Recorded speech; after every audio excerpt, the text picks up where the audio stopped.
امید بنو تعمیر کرو، امید بنو تعمیر کرو، امید بنو تعمیر کرو، سب مل کر پاکستان کی بازو ہے کبھی، ہمت ہے جوان، دولت بھی ہے ایمان کی، امید بنو تعمیر کرو، سب مل کر پاکستان کی بازو ہے کبھی، ہمت ہے جوان، دولت بھی ہے ایمان کی۔ جب قوم ڈٹی زنجیر کٹی پھر پائی تھی منزل آزادی، خاطر سے خنجر چھوٹ گیا سیاد کو بھولی سیادی، جب قوم ڈٹی زنجیر کٹی پھر پائی تھی منزل آزادی، خاطر سے خنجر چھوٹ گیا سیاد کو بھولی سیادی، مایوسی ایک نحوست ہے، مایوسی ایک نحوست ہے، لاتی ہے ہمیشہ بربادی، خاموش نکل تعبیر میں آ تصویر بنے ارمان کی، بازو ہے کبھی، ہمت ہے جوان، دولت بھی ہے ایمان کی، امید بنو تعمیر کرو، سب مل کر پاکستان کی بازو ہے کبھی، ہمت ہے جوان، دولت بھی ہے ایمان۔ آج کے ہم اپنے پروگرام کا آغاز تلاوت کلام پاک سے کریں گے۔ حافظ سمیع الدین احمد آپ کے سامنے تلاوت کلام پاک سے آج کے پروگرام کا آغاز کرتے ہیں۔ حافظ سمیع الدین۔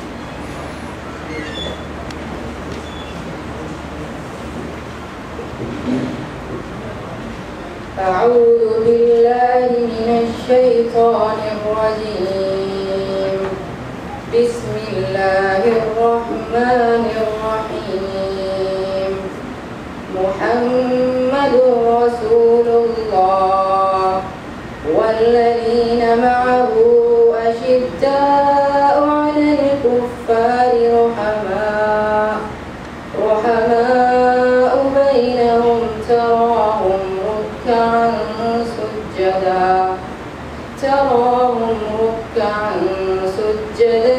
يبتغون فضلا من الله ورضوانا، سيماهم في وجوههم من أثر السجود، ذلك مثلهم في التوراة ومثلهم في الإنجيل، كزرع أخرج شطأه فآزره فاستغلظ فاستوى على سوقه يعجب الزراع ليغيظ بهم الكفار، وعد الله الذين آمنوا وعملوا الصالحات منهم مغفرة وأجرا عظيما۔ شکر اللہ کے نام سے جو بڑا مہربان ہے، رحم والا ہے۔ محمد صلی اللہ علیہ وسلم اللہ کے رسول ہیں،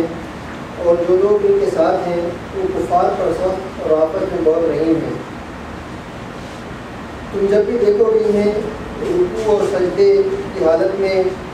اور اللہ کے فضل اور خوشنودی کی طلب میں مشغول پاؤ گے۔ سجود کے اثرات ان کے چہروں پر موجود ہیں جن سے وہ الگ پہچانے جاتے ہیں، یہ ان کی صرف جو کہ تورات میں اور جو کہ انجیل میں آئی ہے، اور ان کی مثال یہ دی گئی ہے کہ وہ ایک کھیتی ہے جس نے پہلے کومپل نکالی،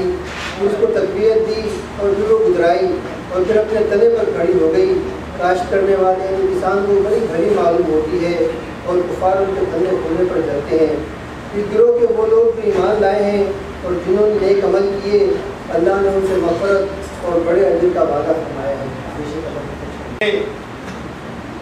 فیصل مراد جو حلقہ احباب کے صدر ہیں، ان کو دعوت خطاب دیتا ہوں کہ وہ آئیں اور مہمانوں کا شکریہ ادا کریں اور آپ سے حلقہ احباب اور اسلامی جمعیت طلبہ کے حوالے سے اپنی گفتگو رکھیں۔ محترم فیصل مراد۔ بسم اللہ الرحمن الرحیم۔ سب سے پہلے تو میں تمام حاضرین کو یہاں اس پروگرام میں آمد پر خوش آمدید کہتا ہوں، اور خصوصاً سابقین جمعیت اور حلقہ احباب جمعیت کی طرف سے اسلامی جمعیت طلبہ پاکستان کے ناظم اعلیٰ سید عبدالرشید اور اسلامی جمعیت طلبہ پنجاب کے ناظم یوسف خان بابر کو پاکستان سے سعودی عرب آنے پر ہمارے اس پروگرام میں شرکت پر خوش آمدید کہتا ہوں۔ اسلامی جمعیت طلبہ ایک ایسا خوبصورت حوالہ ہے، ہمارے ماضی کی وہ خوبصورت داستان ہے، ایک ایسی قدر مشترک ہے کہ جو سابقین جمعیت کو چاہے وہ دنیا میں کسی بھی مقام پر، کسی بھی شہر میں، کسی بھی ملک میں چلے جائیں، آپس میں ایک دوسرے سے جوڑے رکھتی ہے۔ جہاں کہیں اسلامی جمعیت طلبہ کا تذکرہ آتا ہے، زندگی کا وہ یادگار لمحے، جوش جذبے اور ولولے سے بھرپور وہ دور دوبارہ نظروں کے سامنے آ جاتا ہے۔ وہی اسلامی جمعیت طلبہ جس نے جوانی کے ان لمحات میں ہمیں زندگی کا ایک نصب العین دیا، بے راروی کے رستے سے بچایا، جس کے بارے میں شاعر کہتا ہے کہ آؤ یہ راز کھولیں کیا جمعیت سے پایا، بے راروی سے جس نے جوش جوا بچایا، دامان آرزو کو حب نبی سے بھر کے، ویرانہ طلب کو باغ و بہار کر کے، حرص و ہوس سے میری غایات کو ہٹایا، آؤ یہ راز کھولیں کیا جمعیت سے پایا، بے راروی سے جس نے جوش جوا ہٹایا، بیدار کر کے درد زخم زوال ملت، بخشا ہے جمعیت نے عزم کمال ملت، در سے خودی سے سوئی غیرت کو ہے جگایا، آؤ یہ راز کھولیں کیا جمعیت سے پایا، میرے دست بے ہنر میں سچ کا ہنر تھما کے، طوفان معصیت سے لڑنے کا گر بتا کے، کردار کا سفینہ ساحل پہ لگایا، آؤ یہ راز کھولیں کیا جمعیت، مستقبل میں کیا لائحہ اختیار کرنے جا رہی ہے۔ ایسے میں ناظرین محترم ہمیں ایک چیز یاد دلانا چاہ رہے ہیں، میں پھر شاعر کے الفاظ استعمال کروں گا کیونکہ بعض چیزیں ایسی ہوتی ہیں کہ انسانی الفاظ کی محتاج نہیں ہوتی، کہ محبتوں میں ہر ایک لمحہ وصال ہوگا یہ طے ہوا تھا، بچھڑ کے بھی ایک دوسرے کا خیال ہوگا یہ طے ہوا تھا، بچھڑ گئے ہیں تو کیا ہوا کہ یہی تو دستور زندگی ہے، جدائیوں میں نہ غربتوں کا ملال ہوگا یہ طے ہوا تھا۔ آج وہ ہمارے درمیان موجود ہیں اور ہم انہیں یقین دلاتے ہیں کہ بے شک ہم بچھڑ گئے ہیں، ہم بہت دور ساحلوں پہ موجود ہیں، لیکن اس کے باوجود اسلامی جمعیت طلبہ کے ساتھ سابقین کے دلوں کے تار آج بھی جڑے ہوئے ہیں، آج بھی ہمارے دلوں کی دھڑکنیں اسلامی جمعیت طلبہ کے ساتھ دھڑکتی ہیں، آج بھی ہم ان کے پشتیبان بننے کے لیے تیار ہیں، ہم جسمانی طور پہ بھی، قدمے درمے سخن مالی طور پہ بھی ہر طرح سے ان کی پشتیبانی کرنے کے لیے تیار ہیں، اگر ہمارے سامنے کوئی اپیل رکھتے ہیں کہیں ایسا نہ ہو کہ شاعر کی الفاظ میں انہیں یہ کہنے پر مجبور ہونا پڑے کہ وہی ہوا نہ کہ بدلتے موسم میں تم نے ہم کو بھلا دیا ہے، کوئی بھی رت ہو نہ چاہتوں کو زوال ہوگا یہ طے ہوا تھا۔ تو ہم آج انہیں یقین دلاتے ہیں کہ محترم ناظرین قدم بڑھائیے، آپ اپنی پلاننگ کے ساتھ پاکستان کے نوجوانوں کو امید اور تعمیر پاکستان کے لیے تیار کیجیے، آپ جب بھی ہمیں آواز دیں گے انشاءاللہ تعالی ہم ہر طرح سے آپ کے پشتیبان اور آپ کے ساتھ ہوں گے۔ اللہ تعالیٰ اسلامی جمعیت طلبہ کو پاکستان تحریک اسلامی کی مستقبل کی امید بنائے اور اسلامی جمعیت طلبہ کے ذریعے نوجوانوں کے اندر وہ امید پیدا کرے کہ اس سے آج ہمیں اپنے ملک کے مسائل کا حل مل سکے۔ سبحانک اللہم و بحمدک اشہد ان لا الہ الا انت استغفرک و اتوب الیک۔ فیصل مراد بھائی آپ کے سامنے اس بات کی عکاسی کر رہے تھے، اس کے بعد میں آپ کے سامنے دعوت خطاب دینے لگا ہوں اس شخصیت کو جو میرے اور آپ کے دیش سے، میرے اور آپ کے لیے، میرے اور آپ کے جذبات کو انگیز کرنے کے لیے اور عمل کی طرف راغب کرنے کے لیے تشریف لائے ہیں۔ آج کا پاکستان وطن عزیز کہ جو اقبال کے خوابوں کی تعبیر اور قائد کے چوتھے مسلسل کے نتیجے کے اندر مرز وجود کے اندر آیا تھا، آج کا پاکستان میرے اور آپ کے سامنے ایک لہو رنگ پاکستان ہے، جہاں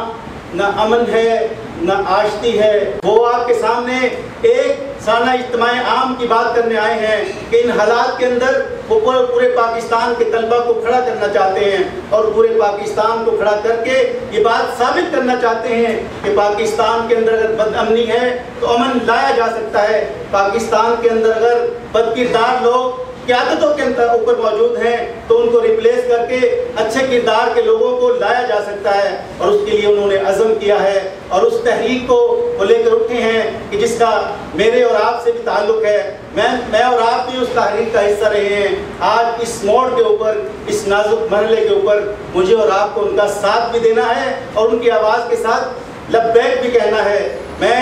آپ کے سامنے دعوت خطاب دیتا ہوں اپنے قائد، آپ کے قائد اعلیٰ محترم ناظم اعلیٰ عبدالرشید کو کہ وہ آپ کے سامنے پاکستان کے ان حالات کی ایک تصویر آپ کے سامنے رکھیں اور وہ امید کی کرن کہ جو وہ طلبہ کے شکل کے اندر آپ کے سامنے پیش کرنا چاہتے ہیں آپ کے سامنے بیان کریں۔ محترم عبدالرشید ناظم اعلیٰ اسلامی جمعیت طلبہ بسم اللہ الرحمن الرحیم صدر اسم ربک الاعلی صدق اللہ العظیم العظیم محترم اکرام صاحب نائب ناظم اعلیٰ محترم ڈاکٹر فقط صاحب یعقوب سیفی بھائی حسین مراد بھائی اور آنے والے احباب، اسلامی جمعیت طلبہ کا نام آپ کے لیے کوئی نیا نام نہیں، جس کی آغوش میں آپ نے بھی اپنی زندگی کے قیمتی وقت کو گزارا ہوگا، کچھ اس اجتماعیت کو عطا کیا ہوگا اور بہت کچھ اس اجتماعیت سے لے کر ان سے ہوئے ہوں گے۔ پاکستان کے موجودہ حالات اور جمعیت کا کردار اگر آج سے 64 سال پہلے کے اس منظر کو، اس تاریخ کو کہ جس کو قیام پاکستان کی داستان کہا جاتا ہے، سنا جائے، تاریخ کے اوراق میں دیکھا جائے تو منظر جا بجا ملتے ہیں کہ جس کی کچھ تصویریں میں آپ کے سامنے پیش کرنا چاہتا ہوں۔ جب قیام پاکستان اور مسلمانوں کے لیے ایک علیحدہ ریاست کا مطالبہ کیا گیا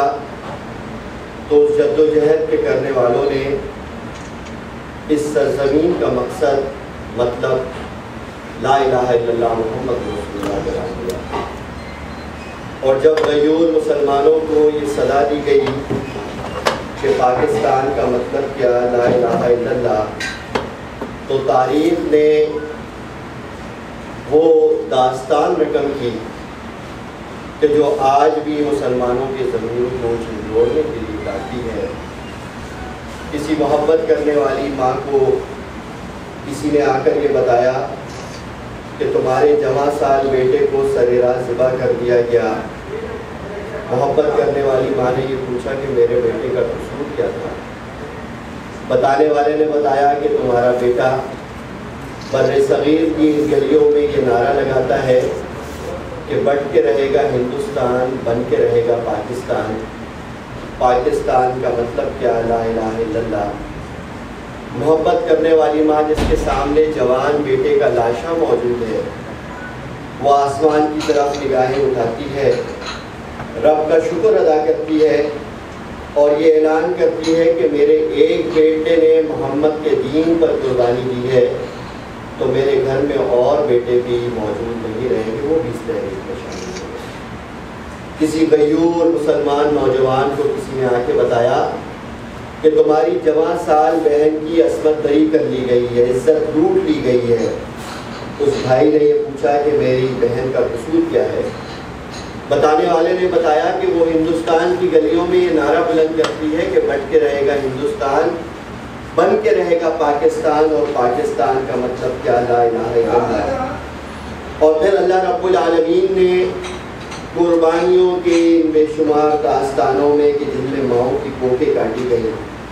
مسلمانوں کو اپنے مال و اسباب چھوڑ کر ہجرت کرنی پڑی، ہزاروں کی تعداد میں جانیں قربان کی گئیں، پوری ٹرینیں کاٹی گئیں،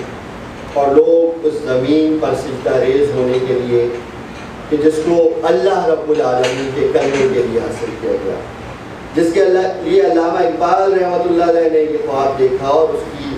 تعبیر کو اپنی تحریروں میں بیان کیا کہ ہمیں ایک ایسی زمین نہیں چاہیے کہ جس کے اوپر مسلمان نامی حکمران ہو، ہمیں ایسے